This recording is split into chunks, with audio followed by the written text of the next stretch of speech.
Happy Friday. It is springtime. So I am a mess, and I'm pretty much been a mess all week because I have a lot of projects that I'm working on. But I wanted to tell the story of Rahab since this week we are sharing the Rahab tea. We've released this one this week, and it is so good. It's that strawberry and guava and raspberry. Acai, I don't know if it's acai or acai or acai. I have no idea. But however you pronounce it, all of that is in this tea, and it's absolutely delicious, cold or hot. So let's tell a little bit about the story. Now, I was reading through Joshua 2 because this is where she enters in, and there was something I had never noticed before as I was going through the cultural background and looking in the Hebrew context and all my other commentaries that I use. But something I had never noticed was one word that made me do some research. Now, remember, I have said that whenever an extra detail is given, it is often very important and you shouldn't overlook it. Well, I hadn't really ever paid attention to this word. This time I did. And it says in chapter 2, verse 1 of Joshua, then Joshua, son of Nun, secretly sent 2 spies from Shittim. And so that word right there, Shittim, made me go, okay, why did it specifically say that he sent spies from Shittim? Well, there is a reference to Numbers 25, verse 1, but you can keep reading the whole story. Well, the story is that after 40 years of being in the wilderness, the Israelites, of course, now are coming out and they're tested again. And they go into this place and camp out in Shittim. Now, in Shittim, the men are drawn away into sexual immorality. The prostitutes there cause them to fall away. And there's this massive fall that the Israelites do there. And so God punishes them, and he sends a plague, and 24,000 of them actually die there in Shittim. So, and that's not too long ago before this, because they're getting prepared. They're preparing to go into Canaan, to take the promised land. So all that to say is here we are going now into the land, and what does Joshua do but choose 2 spies from Shittim? And what do these spies do? Well, it says, go look over the land, Joshua says, especially Jericho. So they went and entered the house of a prostitute named Rahab and stayed there. Okay, so they just had all of this massive problems in Shittim because of the immorality and the prostitutes there. But yet these men are going into the home of a prostitute, and they find this woman named Rahab. Now, there wasn't anything extra special when I looked at the name Rahab, but God uses this woman to redeem something that had happened not too terribly long ago, where the prostitutes had caused them to be led astray and to fall into the gods. These prostitutes led them away from the God of Israel, but not this time. This time, this Rahab, this prostitute here in Jericho, leads them towards God and says, I know your God is the all-powerful Yahweh. I know what he has done. I've heard the miracles. I believe that he is the true God. And our people are terrified, and we are melting with fear. When we heard of it, our hearts melted, and everyone's courage failed because of you. The Lord your God is God in heaven, above and on the earth below. This is the exact opposite of what happened in Shittim in Numbers 25. Now then, I have shown kindness to you. Give me a sure sign that you will spare the lives of my father and mother, my brothers and sisters, and all who belong to them, and that you will save us from death.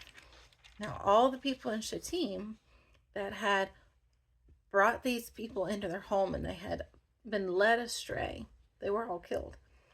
But here is redemption. God redeems what happened there through this woman, Rahab. And of course, she ends up hiding them and getting them safe, misdirects the people of Jericho and tells them to go look elsewhere. They had already left the gates when, of course, they hadn't. And then she lowers them down. And it says that she lowered them down with a rope outside her wall because her house was on the city wall. Now, I have heard a lot of speculation, and I've even seen some people write that she was an innkeeper and not a prostitute. Well, it's not exactly true for several reasons. Because, one, Hebrew says very specifically that she was a prostitute or a harlot, and it uses the actual word there, not just an innkeeper. It uses that word for a harlot or prostitute. It also uses that same connotation here. It does not use the word innkeeper. Now, sometimes prostitutes would function as an innkeeper because they had a lot of people coming and staying in, but that is not the case in this particular reference. Also, I found it interesting because there was a bunch of laws that were found around this time, and that one of the laws was it was forbidden for inns to be built on the city wall. So if she was an innkeeper, then it would not have been permissible for her to have a home there on the city wall. So more than likely she was not an innkeeper. It just reaffirms that she indeed was a prostitute, and this is something that they would often do because they wanted to lure the people in as soon as they even came in through the gate. Also, if a woman or an innkeeper, specifically a woman innkeeper, had harbored any sort of criminal, then her life would be at stake. She would be killed for having done this. Now, obviously, Rahab is still in not a good situation. She probably still could have lost her life for having harbored these men, but of course she redirects them, and she saves these two spies.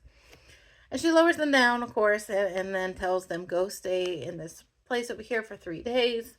That way, that gives enough time for those people, for the soldiers and all, to come back, get back into the gate. Once they're in the gate, then you can leave and you'll be safe. So she protects them. Well, then the spies tell her, our lives for your lives, the men assured her.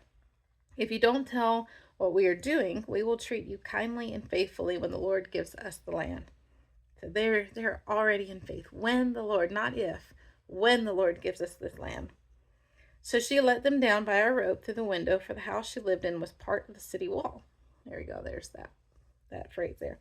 Now she had said to them, go to the hill so the pursuers will not find you. Hide yourself there for 3 days until they return, and then go on your way.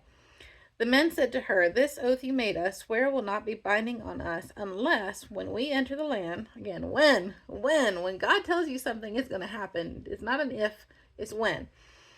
You have tied this scarlet cord in the window through which you let us down, and unless you have brought your father and mother, your brother, and all your family into your house. If anyone goes outside your house and into the street, his blood will be on his own head. We will not be responsible. As for anyone who is in the house with you, his blood will be on our head if a hand is laid on him. But if you tell what we are doing, we will be released from the oath you made us swear. Okay, now here is a part that I did not know. Again, I love studying, going back and studying things a little deeper. You just never know sometimes what you may have missed. But it says that she let them down by a rope. But then it says you have tied this scarlet cord in the window through which you let us down. So why did it say rope and cord? You know me, I've got to go and dig and look up the original language as to the definition. Well, rope and cord are very different. Very different. In fact, the word for the scarlet cord here is actually a thread. It's a sewing thread. It's very, very thin. It goes back to the word that Abraham used when he is talking to a king and says, I won't take a sandal. I won't take anything from you, not even a thread. So it is the same thing. So what he's saying is she lowered him down with a rope, and he's telling her just a scarlet cord, the thread of this, what you just let us down with, if you will just hang that out. Because I had always thought it was a long cord. And it always kind of made me go, well, wouldn't that have given her away when the people came back? When they have seen that and gone, oh, she let the spies in, she's let them out, then they would have killed her for having done that, or whatever, put her in prison, whatever the case is. There would have been a punishment. Well, they would not have seen a sewing thread from the window. And it also, when I was just thinking about this, going, isn't God incredible that sometimes we think we have to have the big signs in our life, to the big acts to say that we've done something for the Lord or whatever it is. Sometimes it's the smallest little things, the smallest piece of obedience that we do, the simplest thread that she put out her window, tiniest little thread, red thread, that was used to help lower them down, a thread from that cord that was put out her window, maybe not seen by the naked eye to anybody walking by along the wall or near that place, but to her family and to the Israelites, that thread was enough to keep them safe. And then, of course, it goes back to Passover, how that cord, that it represents the red, the blood that was put over the doorpost, that if anybody went outside of that house that was protected, that had that red covering, the blood of the lamb covering, they could die if they were a firstborn.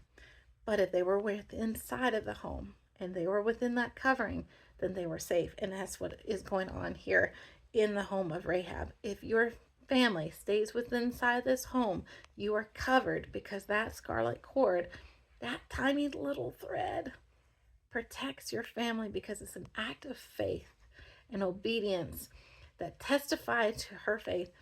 I mean, we've talked about faith always has action. Well, she could have believed, she said she believed that this was the God. The Lord your God is the God in heaven above and on the earth below. She admitted it. She believed. But her action showed where her faith truly was. Because one, she lowered them down. And two, she put the scarlet cord, that little sewing thread, outside her window. And it brought safety to her family. And then we see her again in the lineage of Jesus. We see it, her Matthew 1:5, that she was, it says, Salmon was the father of Boaz by Rahab. So she was the mother of Boaz. And even that little fact right there, that Rahab was Boaz's mother, Rahab being a foreigner that was engrafted into Israel. And what does Boaz do?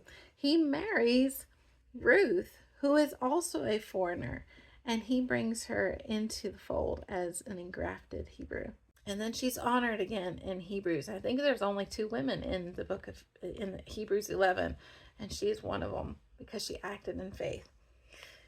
So Rahab, and then it says later on in chapter 6, last thought here, Joshua chapter 6, it says, But Joshua spared Rahab the prostitute with her family and all who belonged to her, because she hid the men Joshua had sent as spies to Jericho, and she lives among the Israelites to this day. And she became engrafted into the Israelites.